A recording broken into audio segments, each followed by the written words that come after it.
شیخ وروره زه غواړم تا ته یو څو خبرې وکړم خو لطفا ستا نه غوښتنه کوم کله چې زه خبرې کوم زما خبرو کې به خبرې نه کوې وروسته چې ته زما د خبرو په هکله هر نظر لرې زه تا ته وخت درکوم ښکته کېږم یو څه به شیخ وروره ووایي کله چې ته دوې خویندې راجیږوې که هغه هر رقم وي هېڅکله ته د دې حق ګوره لطفا مهرباني وکړه نصیحت مه کوه دا وایم چې نور د ښځو لپاره د خرې کلمه مه استفاده کوه لکه څرنګه چې د مخکې وویل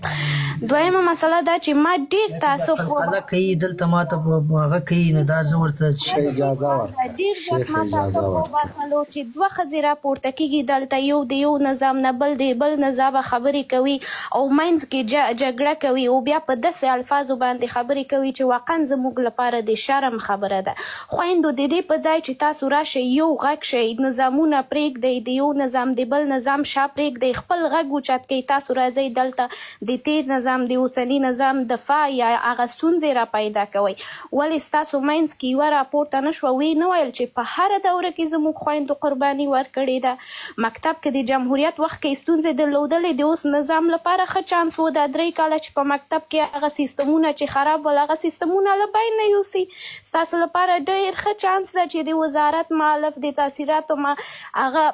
لوړو زده کړو وزارت په دې باندې کار وکړي دا 3 کاله ورې کار نه دی شوی آیا ځواب شته دی چې کار کیږي څومره وخت کې کار کیږي ځوانان دومره وخت کې چې فاصله اخلي د دې تعلیم نه دا تعلیم څنګه ترلاسه کړي د ځوانانو د خویندو لپاره په کور کې آیا داسې سهولتونه شته دي چې دوی له خپل تعلیمه لرې پاتې نشي د دې لپاره که هر نظام وي که د امارات نظام وي که د جمهوریت نظام وي باید ځوابګو وي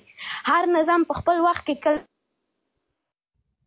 چې ستونزې درلودې د ستونزو لپاره باید د حل لارې ولري کله چې دوی راځي د بوشکې یادونه کوي په هغې بوشکې باندې هم ستاسو خویندو قرباني ورکړي د خپل اولادونه یې له لاسه ورکړي دي او د امریکا په جنګ کې هم ستاسو خویندو قرباني ورکړي ده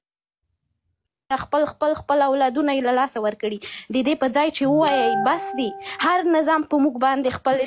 هر نظام په موږ باندې خپلې ملنډې ووهلې د خدای لپاره بس دی موږ ته یو د تعلیم حق راکوئ زموږ په اسلامي چوکاټ کې که ستاسو ستونزه حجاب ده که ستاسو ستونزه دا ده چې والا په مکتب کې 10 لوبې کېدلې د مکتب نه بیرون هم 10 لوبې کېږي زه یو څه وایم شیخ وروره ته هم همیشه لایفو کې همدغه یوه خبره دې نیولې چې بیبي هوا ولې په دومره ماشومانو باندې ډاکټر ته ونه رسېده ته ولې په ډاکټرۍ ته رسي او شیخ وروره ته د ښځې له جوړښته خبر یې نه یې ته په دې باندې پوهېږي چې د ښځې بدن یعنې څه ته په دې باندې پوهېږي چې ښځه ولې ډاکټر اجازه راکړه زما خبره شیخه دې خور خبرو کې مداخله مه کوه غوږ ورته ونیسه زما خبرې خلاصې نه دي شیخ وروره تعلیم موږ غږ چې اوچت کړی دی بله ورځ د خپل لایف کې ویل چې تاسو اروپا ته راغلی یې هېڅوک شیخ وروره اروپا ته ته له شوقه نه یې راغلی زه په دې باندې ښه پوه یم کومې سختې چې ته تېروې هغه یوه خور هم په سختې تېروي او که ته وایې چې ته ولې راغلی دا سختې دې ولې منلې دي د علم لاره ختمېدونکې نه ده هر څومره علم ترلاسه کوي نور هم ضرورت پیدا کېږي چې علم ترلاسه کړي او د علم لپاره هر ډول قرباني پکار ده بیا د علم په لاره کې کله چې د تا سره د پلار درېږي کله چې د تا سره د اسلام موافق ده بیا هغه که په اروپا کې وي که په امریکا کې وي په هر ځای کې کولی شي ته ترلاسه کړي اسلام نه ساتنه په هر ملک کې کېږي ډېرې داسې کورنۍ دي په اروپایي ملکو کې چې خپل اولاد ته یې ښه تربیه ورکړې ماشاءالله پښتو یې هیره کړې نه ده خپل اسلام یې هیر کړی نه دی 15 وخته منځونه کوي اما دا چې ته بیرون یو دوه جنکیانې ګوري یا یوه راځي تا سره لایف خاندي دا په دې معنا نه ده چې ته ټولو ته په همغې سترګه باندې وګورې د ښځې جوړښت ته په عادي سترګه مه ګوره شیخ وروره د ښځو حقوق ته په عادي سترګه مه ګوره شیخ وروره ستا نه د اوس دولت نه هېڅ چا داسې حقوق نه دي غوښتي کله چې ته دغه خویندې کېنوئ درته ووایي چې موږ پرېږده چې افغانستان ته راشو او ترېنه پوښتنه وکړي چې کوم حقوق غواړې زه فکر نه کوم تا ته څوک ووایي چې ما ته دا حقوق راکړه چې والا داسې دي او زه په سړکونو ګرځم زه داسې کوم زه هسې کوم خیر دی او بیا دغه خویندې چې راپورته کېږئ د دې په ځای چې تاسو له خپل درده ووایئ د دې په ځای چې تاسو د حل لاره را پیدا کړئ تاسو راځئ د یو نظام او بل نظام نه دفاع کوئ زه د هېڅ نظام نه دفاع نه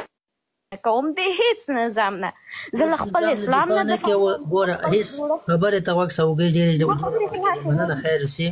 ګوره هیڅ نظام نه دفاع نه کوي خو نظام نه غوښتنه کوي د خبرو تسلسل مه خرابوه د الله روی کوه الله خلک خاندي در پورې یا کاته کله لایف د خبرو اجازه مو خدای ډایري شخصي اټیک کوي خو دا شخصي اټیک نه کوي، دا لګیا د خپل حق غواړي، د اسلام په چوکاټ کې غواړي. که نرې ورکه جواب، خو بیا وروسته یې له خبرو نه وکړه. ده خو تا سره تا ته د مخکې هم راغلی د خبرې کړي دي، دا همیش خپل حقوق د اسلام په چوکاټ کې غوښتي دي. پرېږده چې خبرې وکړي، که نه لایف دې بند کړه، بس کته یې کړه، خلاص. اول یې درته ویلې که اجازه راکړې زه خبرې کوم، که نه په ما دې اعتراض وکړي، په ما دې اعتراض وکړي، زه باید دا سینه پیدا کړم د یو خور غږ واورم. دا څه معنا لري چې ته اوس له ده سره بحث کوې؟ په چی چې ته ورسره بحث کوې؟ که غلطه خبره یې درته وکړله کته یې کړه. هغه د اسلام په چوکاټ کې خپل حق غواړي، نه یې ته ورکولی سې نه یې زه ورکولی سم. دومره خو یې پرېږده، دا دیکتاتوري ده، دا قسم په خدای ظلم ده. زه درته وایم مه کوه مداخله مه کوه، یا اجازه مه ورکوه چې خبرې وکړي، کته یې کړه، یا حوصله د خبرو پیدا کړه چې دا یې خبرې وکړي، د دغه غږ ورسېږي. دا یې هغه خبرې نه کوي، تا نه هېڅ شی تا نه نه غواړي، خپل حق غواړي. نه د نظام په قصه کې ده، نه د بل په قصه کې ده، په حجاب کې غواړي، په د اسلام په چوکاټ کې غواړي. او ته ورته وایې چې ته صبر وکړه او ته صبر وکړه، بیا خو هلاکه دا خوند کوي. مهرباني غږېږه اوس.